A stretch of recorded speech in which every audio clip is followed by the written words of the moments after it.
अस्सलाम वालेकुम रहमतुल्लाहि व बरकातुहू। डियर स्टूडेंट्स, जैसे कि आपको मालूम है हम जेईई मेंस के प्रीवियस ईयर के क्वेश्चंस कर रहे हैं। Last time units and dimensions का हो गया था। अभी हम ऑसिलेशंस का करेंगे या सिंपल हार्मोनिक मोशन बोल लीजिए आप। ये नीट और जेडब्ल्यू दोनों स्टूडेंट्स के लिए है, तो इंटरेस्टेड स्टूडेंट्स इसे देख सकते हैं। तो स्टार्ट करेंगे। ये वाला क्वेश्चन है जेईई मेंस 2026 28 जनवरी इवनिंग शिफ्ट का क्वेश्चन है। यहाँ पे देखिए, as shown in the figure, spring is kept in a stretched position with some extension by holding the masses of 1 kg and 0.2 kg।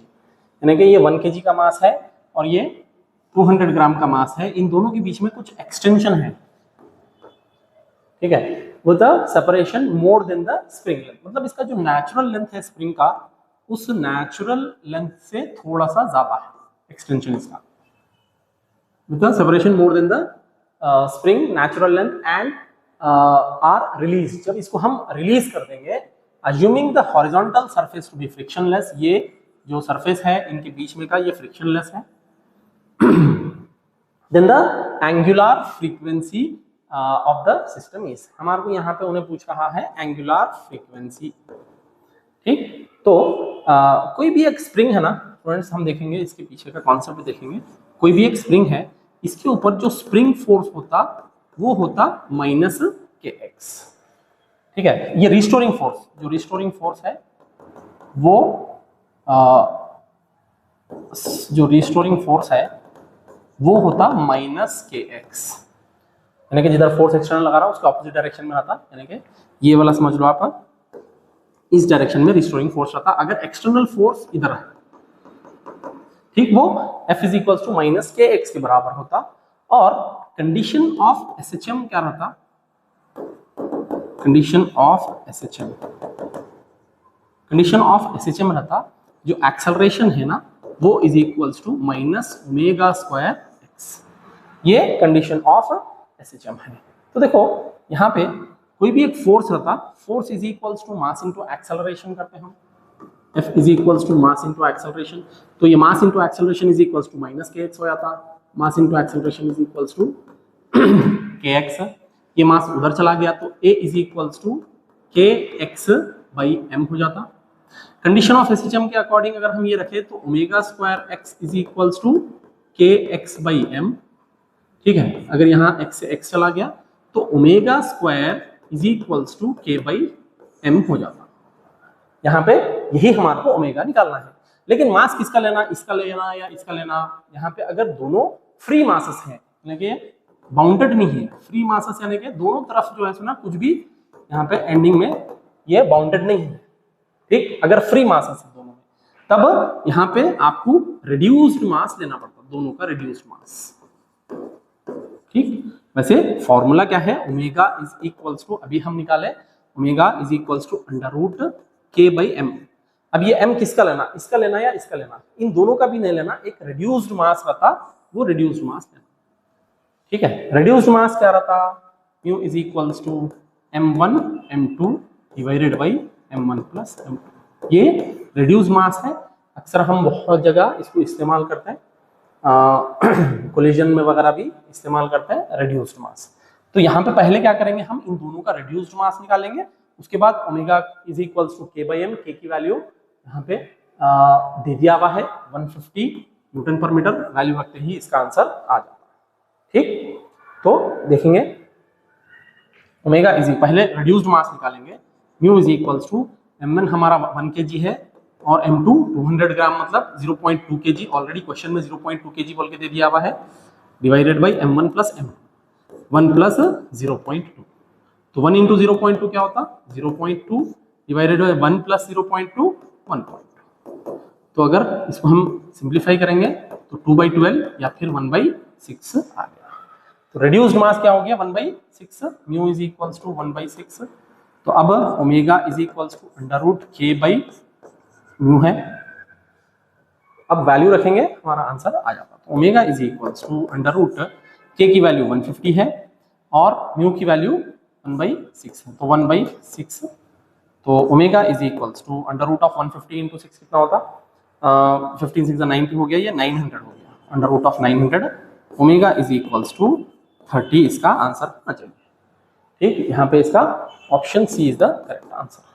ये दोनों फ्री है। अगर कोई एक बाउंडेड रहता ऐसा, यानी कि एक एंड पे फिक्स होता तो दूसरे वाला मास लेते हैं, अगर ये फिक्स होता तो ये वाला मास लेते हैं। अगर दोनों फ्री एंड्स हैं तो यहाँ पे हम क्या करते हैं, उसको रिड्यूस्ड मास लेते हैं। रिड्यूस्ड मास लेने का तरीका m1 m2 divided by m1 plus m2, यानी कि इन दोनों मासेस से भी वो कम आता, 1/6 आ गया ये, यानी कि 1/6 kg आ गया, 1/6 kg।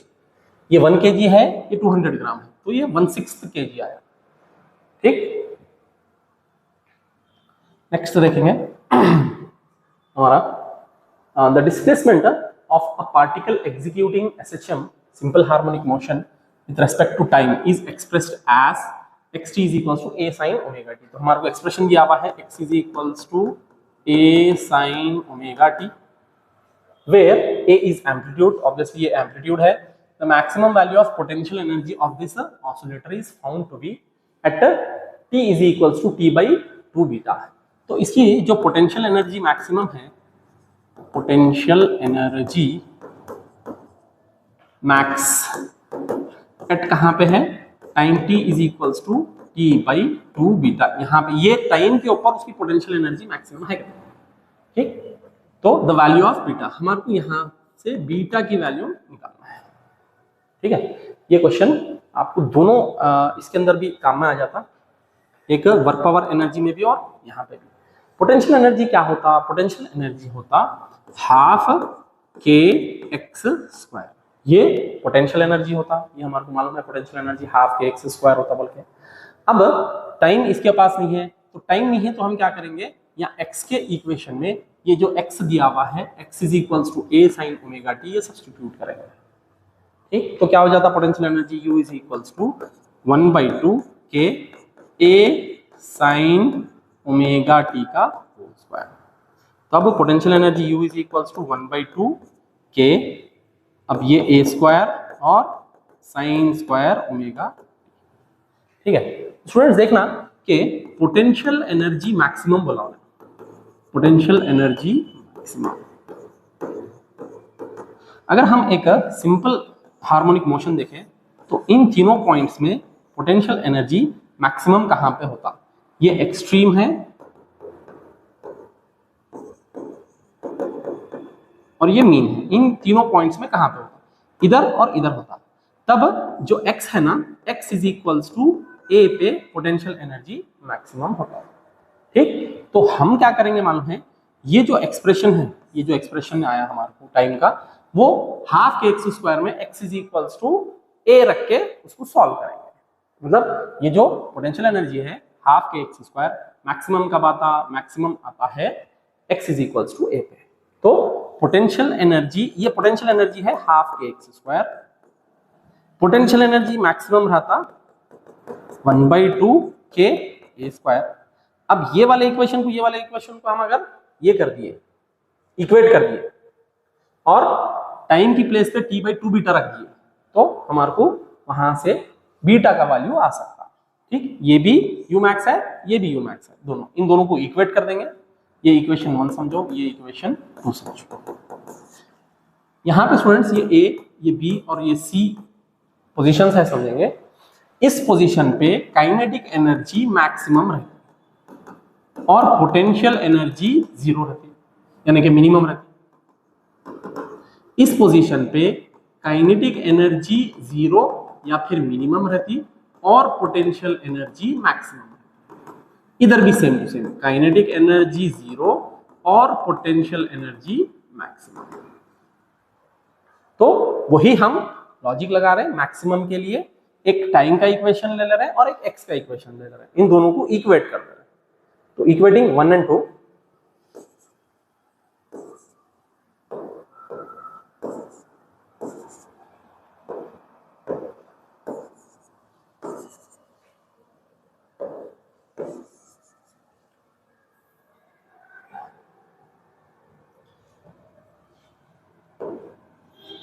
चलो इक्वेटिंग 1 and 2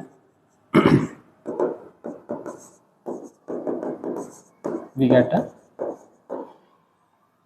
तो एक है हमारा हाफ के a स्क्वायर और दूसरा है half K A square sine square omega T.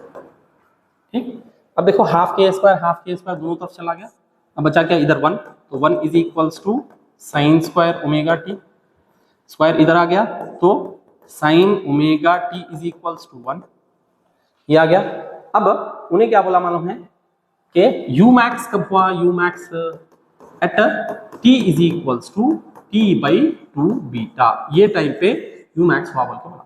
यहाँ पे टाइम नहीं है, लेकिन हमारे को मालूम है ये omega is equals to 2 pi by t होता, हाँ omega is equals to 2 pi by t होता, ये टी स्मॉल टी की वैल्यू उन्हें दिया हुआ है क्वेश्चन में, तो साइन ओमेगा की प्लेस पे 2 pi by t into small t की प्लेस पे t by 2 beta is equals to 1।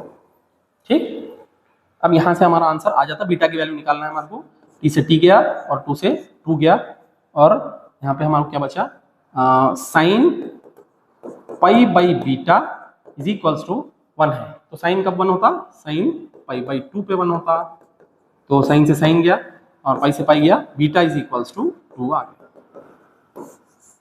ठीक है, इसको इक्वेट करें तो 2 आ गया। यहाँ पे सिंपल क्या लॉजिक लगाना है, पोटेंशियल एनर्जी मैक्सिमम का फॉर्मूला लगाना है। जनरल पोटेंशियल एनर्जी क्या होता है, ये होता, मैक्सिमम कब होता, x is equals to a, u max at x is equals to a। ठीक है, तो beta is equals to 2।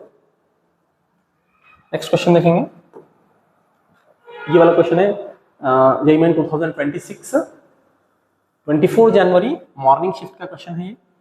A cylindrical block of mass capital M and an area of cross section A is floating on the liquid of density rho and with its axis vertical. When depressed a little and released, the block starts oscillating. The period of oscillation is. तो students देखेंगे, ये कोई भी एक container है समझेंगे, इसमें water है, इसमें एक जो है इसमें ना एक सिलेंडर है जो ऑसिलेट कर रहा है, इसका एरिया ए है और इसका मास m है, इसका मास m है, एरिया ए दिया हुआ है। इसको अगर हम थोड़ा सा पुश करके छोड़े, यहाँ से थोड़ा सा पुश करके छोड़े तो ये ऑसिलेट कर रहा है, इसका टाइम पीरियड बताओ बोल के बोल रहा है। तो स्टूडेंट्स इसको टाइम पीरियड के लिए इसका फॉर्मूला है, डायरेक्ट फॉर्मूला है टाइम पीरियड ऑसिलेशन, हाँ यस टाइम पीरियड का फॉर्मूला है t is equals to 2 pi under root L by g. अब ये L कौन सा, ये टोटल लेंथ है क्या, ये टोटल लेंथ नहीं है, टोटल लेंथ भी मान सकते हैं, लेकिन जितना लेंथ पानी के अंदर रहता वही रहता और इसका वॉल्यूम भी वही मानता है। ये भी लेंथ मान सकते हैं लेकिन ये लेंथ रहता नहीं, टोटल लेंथ जो ये फॉर्मूले वाला लेंथ है ना वो ये वाला रहता, जितना लेंथ अंदर है, ठीक, पूरा वॉल्यूम भी उतना मानता। अगर इसको ये लेंथ मान के भी कर लिए तो आंसर आ जाता। ठीक, तो देखेंगे t is equals to 2 pi under root L by g. अब इसका मास m है, उन्हें क्या बोल रहा है, ये जो पानी की डेंसिटी है ना, पानी की डेंसिटी रो है, तो हम समझ लेंगे ये जो मटेरियल की डेंसिटी है वो सिग्मा है। अब अगर इन्हें फ्लोट कर रहा है half below the water surface and half above the water surface, तो एक चीज हमको मालूम हो जाती कि इसकी जो पानी की डेंसिटी है और जो मटेरियल की डेंसिटी है दोनों सेम है। हाँ, तो अब सिग्मा इज इक्वल्स टू रो हो गया। अब हम क्या करेंगे, यहाँ पे इसका वॉल्यूम निकालेंगे। ठीक है, वॉल्यूम, क्योंकि हमारे को लेंथ निकालना है, यहाँ पे लेंथ निकालना है L, तो वॉल्यूम क्या हो जाता, वॉल्यूम हो जाता इसका pi R square L, pi R square L, या फिर इसको हम एरिया इंटू लेंथ भी बोल सकते हैं, वॉल्यूम इसका एरिया इंटू लेंथ भी बोल सकते हैं। और जो मास रहता नहीं, mass is equals to m is equals to density into volume रहता, तो इसकी डेंसिटी रो इंटू वॉल्यूम। ठीक, यहां से हमको L चाहिए, यहां पे सब्स्टिट्यूट कर दिया तो आंसर आ जाता। ठीक, तो यहां से L अगर ले लिए, L is equals to m divided by rho a। अब ये वैल्यू इधर सब्स्टिट्यूट कर दिए तो आंसर आ जाता। ठीक, याद रखना ये वाला जो नीचे है ना, पानी का नीचे, ये L पानी के नीचे वाला है। अब ये क्वेश्चन में आ जाता आंसर, लेकिन दूसरे क्वेश्चंस में नहीं आता, आपको ऊपर का पूरा मास नहीं है कंसिडर करना पड़ता, यही जितना लेंथ पानी के अंदर है वही कंसिडर करना पड़ता। ठीक है, तो यहाँ पे देखो अगर सब्स्टिट्यूट करते ही P is equals to 2 pi under root L की जगह पे m बाई रो ए आ गया, तो m divided by rho A g, ये इसका आंसर है। तो m divided by rho A g, m divided by rho A g, हाँ option C is the correct answer. ठीक है, नेक्स्ट देखेंगे, ये है जेईई मेंस 2026 24 जनवरी मॉर्निंग शिफ्ट का क्वेश्चन है। देखो spring of force constant 15 newton पर मीटर, इसका स्प्रिंग कांस्टेंट है कहते हैं k is equals to 15 newton पर metre, is cut into 2 pieces if the ratio of the length is 1:3। अब ये बड़ा वाला स्प्रिंग है, समझेंगे, इसको क्या करें 2 पीसेस में कट कर दिए। ठीक, अब इधर 3 पार्ट्स हैं, इधर 1 पार्ट है, 3:1 में 1:3 समझ लो। Then the force constant of the smaller piece, इसका फोर्स कांस्टेंट हमारे को मालूम करना है। स्टूडेंट्स एक चीज याद रखना, जो फोर्स कांस्टेंट है देखो F is equals to K into x रहता, K इंटू L समझो, और K और L जो है ना इनवर्सली प्रोपोर्शनल है, तो K is inversely proportional to L आता। ठीक है, तो यहां से हम क्या करेंगे मालूम है, इसके 4 पीसेस हम बनाए, हाँ 4 पीसेस बनाए यहाँ पर। तो बड़े वाले का लेंथ L और इसका लेंथ L डैश मानेंगे, बड़े वाले का लेंथ L, तो इसका जो लेंथ है उसको हम L मानेंगे और इसका लेंथ L डैश मानेंगे। तो L डैश कितना होता मालूम है, ये टोटल लेंथ का 1/4 होता क्या, टोटल लेंथ का 1/4 होता क्या, हाँ टोटल लेंथ का 1/4 होता।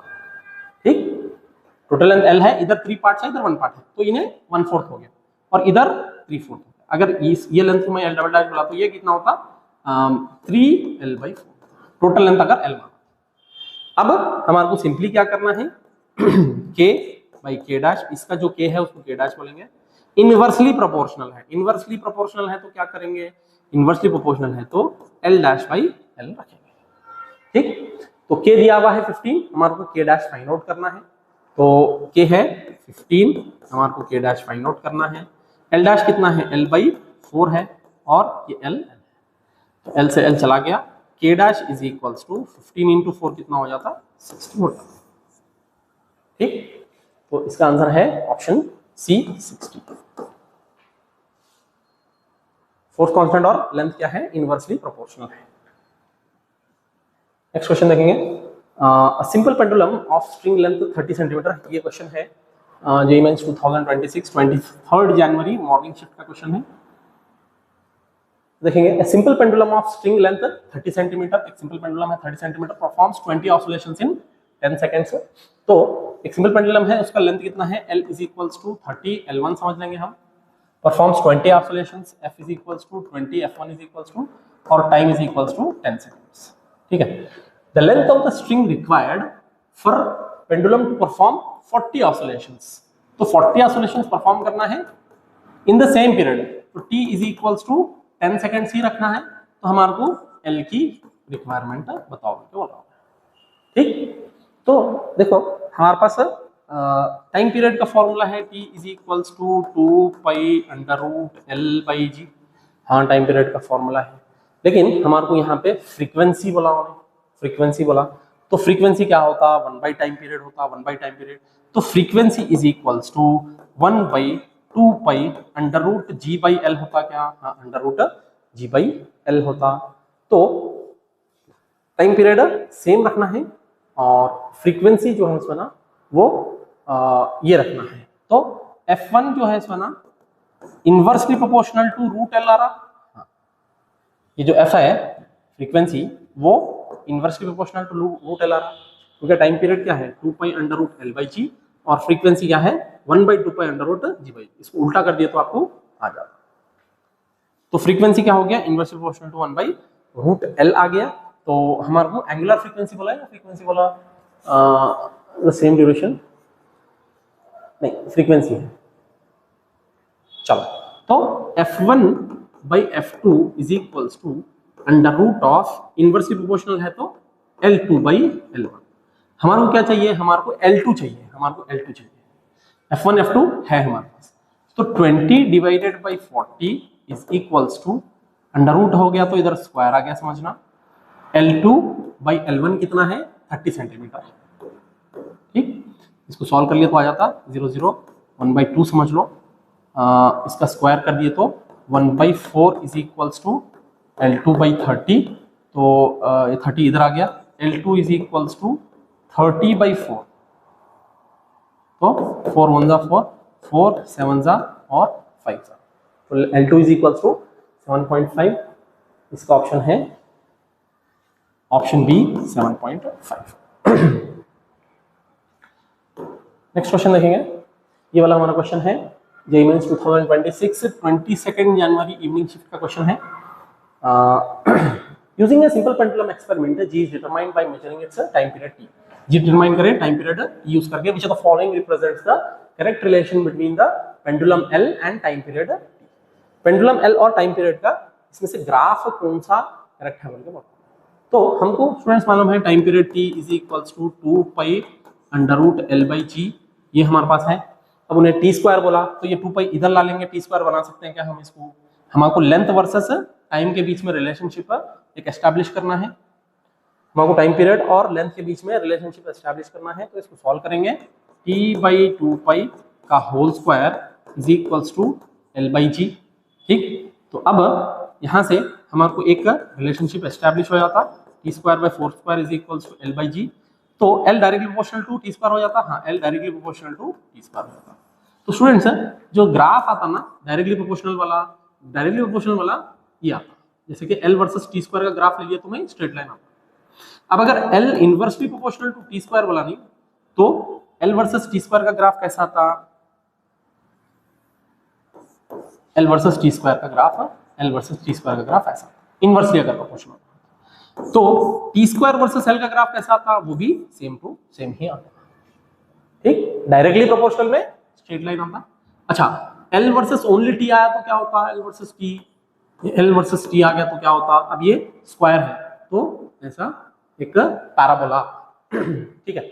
यूजुअली फिजिक्स में 4 ही ग्राफ आपको यूज होते हैं, जैसे कि फर्स्ट ग्राफ समझ लो, ये y है x है, अगर y directly proportional to x है तो स्ट्रेट लाइन आती, और ये y है ये x है, y inversely proportional to x है तो ये रेक्टेंगुलर हाइपरबोला आता, और एक है y proportional to x square आया तो यहाँ से पैराबोला आता y और x का ग्राफ, और y proportional to root x है तो ये ऐसा ग्राफ आता, और लॉग के भी 1-2 ही ग्राफ आता है, ठीक है, वो ऐसा ऊपर आता या फिर नीचे से ऊपर जाता या ऊपर से ऐसा नीचे आता, ये 2 3 4 ही ग्राफ आते हैं, उससे ज़्यादा ग्राफ नहीं आते पूरे कंप्लीट फिजिक्स में। तो यहाँ पे देखो जब इन्वर्सली प्रोपोर्शनल वाला है ना, ये वाला ग्राफ करेक्ट है इन्वर्सली प्रोपोर्शनल, क्योंकि L directly proportional T square है, इसको इन्वर्स करे तो ऐसा ग्राफ आता, ठीक। अगर डायरेक्ट करे तो स्ट्रेट लाइन आती।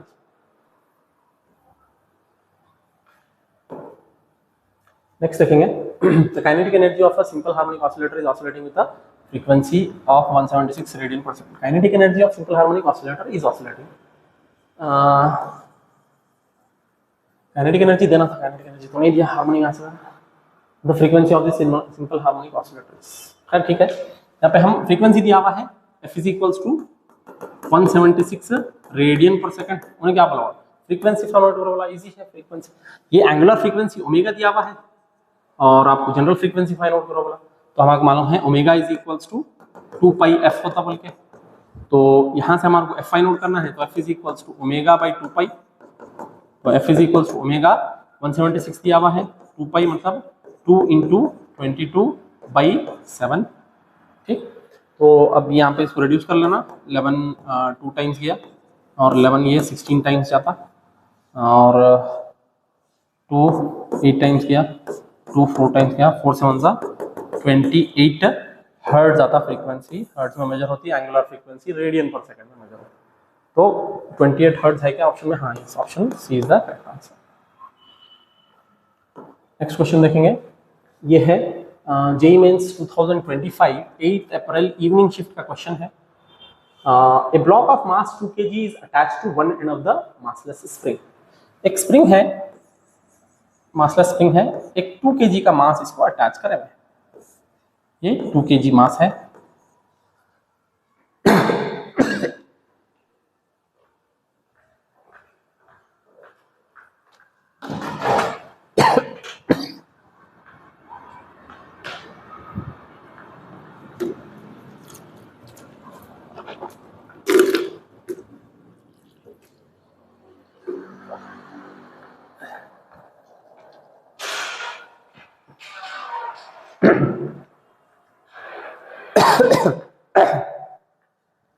चलिए, एक 2 kg का मास है, इसको अटैच्ड है, whose end is fixed at the wall, एक एंड इसको फिक्स करे हुए हैं वॉल को। The spring mass system moves on a frictionless horizontal table। यहाँ पे एक frictionless horizontal table है, यहाँ पे frictionless horizontal table है। The spring's natural length is 2 metre. तो हम ये इसका मीन पोजीशन समझेंगे, इसका नेचुरल लेंथ है 2 मीटर, ठीक है। उसके बाद ऑफ स्प्रिंग कांस्टेंट 200 न्यूटन पर मीटर, इसका के है 200 न्यूटन पर metre. The block is pushed such that the length of spring becomes 1 metre. अब इसको पुश करे हुए हैं, यहां से इसको ऐसा पुश करे हुए हैं, तो इसका लेंथ क्या हो गया कहते हैं, इसका लेंथ 1 मीटर हो गया एंड रिलीज्ड, और इसका लेंथ क्या हो गया कहते हैं 1 मीटर। अब इसको यहां तक पुश कर दिया, सेम टू सेम, इसका मीन पोजीशन ये वाला है समझेंगे। अब ये लेंथ है 1 मीटर, ठीक है। तो इसका मतलब ये मीन पोजीशन से ये भी 1 मीटर हुआ, ये भी 1 मीटर हुआ, हाँ ये भी 1 मीटर हुआ। अब उन्हें क्या हो रहा, and released at a distance x metre, x less than 2 from the wall, the speed of the block is. इसका स्पीड क्या होता, कहां पे, इसका स्पीड इस पोजीशन पे, इसका स्पीड क्या होता बताओ, यहाँ पे इससे थोड़ा पहले ये ब्लॉक अगर यहाँ पर रहा ना, तो इसका स्पीड क्या होता है पूछा, v इज इक्वल, ठीक। इसको कैसे सॉल्व करना, इसको simply conservation of mechanical energy से सॉल्व करना। कंजर्वेशन ऑफ मैकेनिकल एनर्जी क्या है, conservation of mechanical energy, potential energy initial plus kinetic energy initial is equals to potential energy final plus kinetic energy final. Initial बोले तो ये position, ये वाला जो पोजीशन है ये इनिशियल पोजीशन है, और फाइनल पोजीशन यहाँ पे, ये 2 से थोड़ा पहले, 2 से थोड़ा पहले, ठीक। तो इनिशियल पोजीशन में रेस्ट पे है तो काइनेटिक एनर्जी 0 हो जाती, हाँ। Potential energy half k x initial का square is equal to potential energy final half k x final का square plus kinetic energy final क्या होती, हाफ एम वी स्क्वायर, ठीक।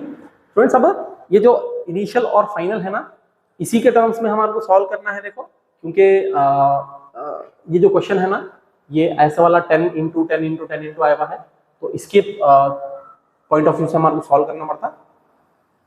तो देखेंगे हाफ से हाफ पूरे हाफ चले जाते हैं, यहाँ से ये इधर आ गया, तो के एक्स इनिशियल का square minus K x final का square is equals to M we square आ गया। मास 2 kg है, के की भी वैल्यू दिया हुआ है, एक्स इनिशियल एक्स फाइनल देना है।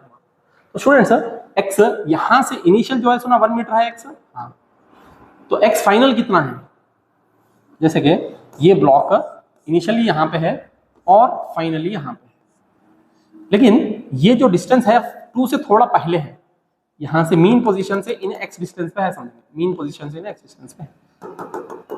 तो अगर रेफरेंस पॉइंट इसको माने, ये है 2 और ये है 1, तो ये क्या हो जाता मानो है 2 - x हो जाता और ये 1 हो जाता, तो x initial is equals to 1 हो जाता और x final is equals to 2 - x होता, 2 - x होता, ठीक। तो हम मीन पोजीशन को ये मान रहे हैं, उससे हम अगर सॉल्व कर लिए तो ये आ जाता। तो देखो कि कॉमन ले लिए, x इनिशियल का स्क्वायर ब्रैकेट में, x इनिशियल का स्क्वायर मतलब 1 स्क्वायर माइनस x फाइनल का स्क्वायर मतलब 2 - x का होल स्क्वायर, ये मास इधर आ गया तो divided by is equals to M we square आ गया, m इधर आ गया तो k by m into 1 - 2 - x का होल स्क्वायर का अंडर रूट, ठीक है, इज इक्वल्स टू v, तो ये होल अंडर रूट आ गया। तो k की वैल्यू m की वैल्यू अगर हम पुट कर दिए तो k क्या है 200 है,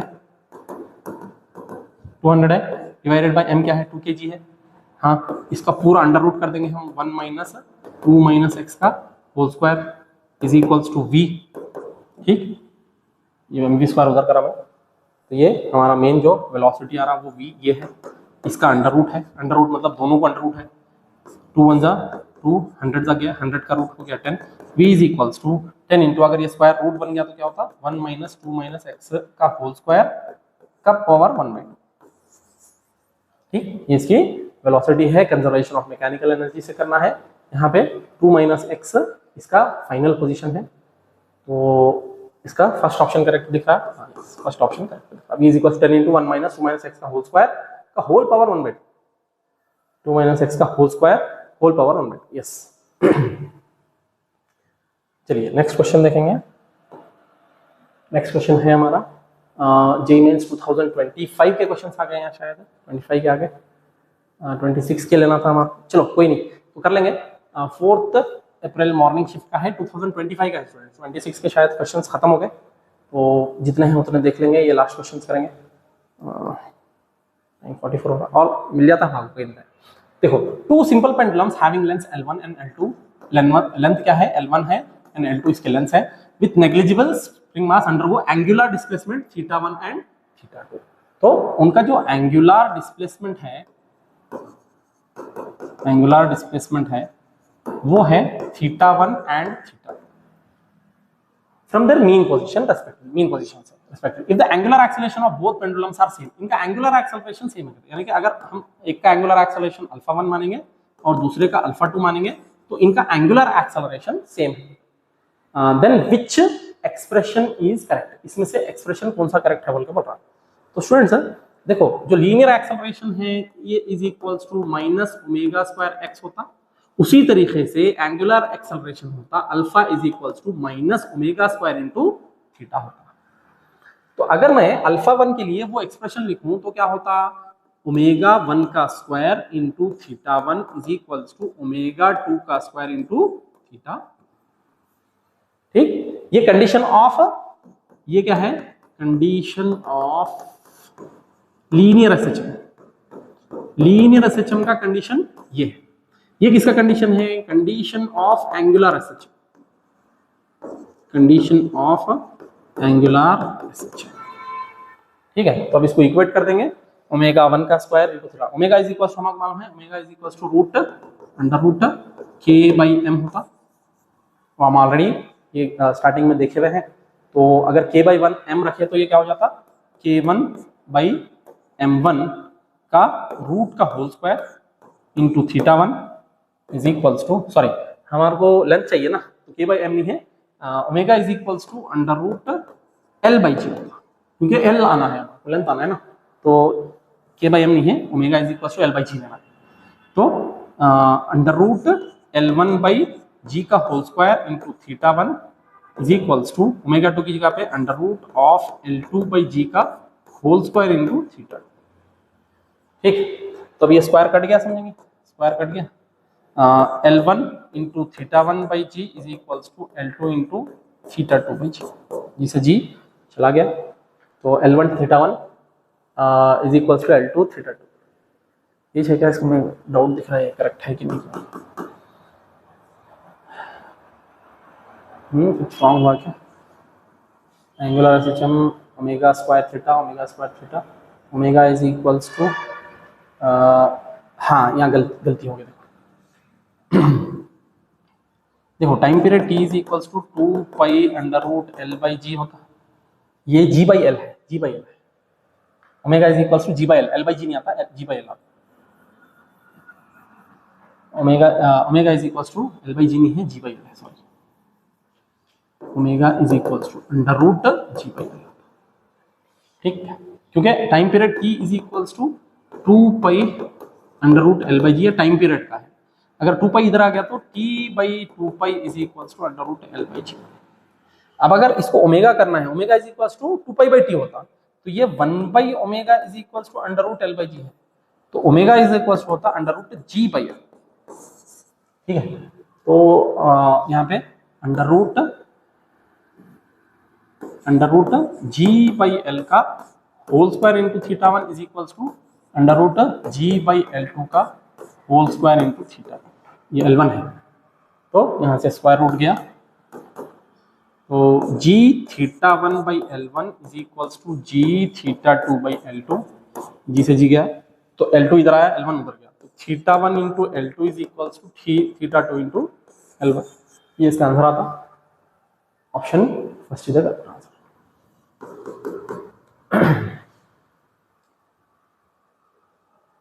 तो स्टूडेंट्स यहाँ पे हम इसके ख़त्म करेंगे। ये 2025 के क्वेश्चन है, एक आधा एक्स्ट्रा आ गया तो मैं करा दिया। अगर आपको वीडियोस अच्छे हैं तो अपने फ्रेंड्स में शेयर कर दीजिए, नीट और JEE के स्टूडेंट्स के साथ शेयर कर दीजिए। Thank you very much for watching.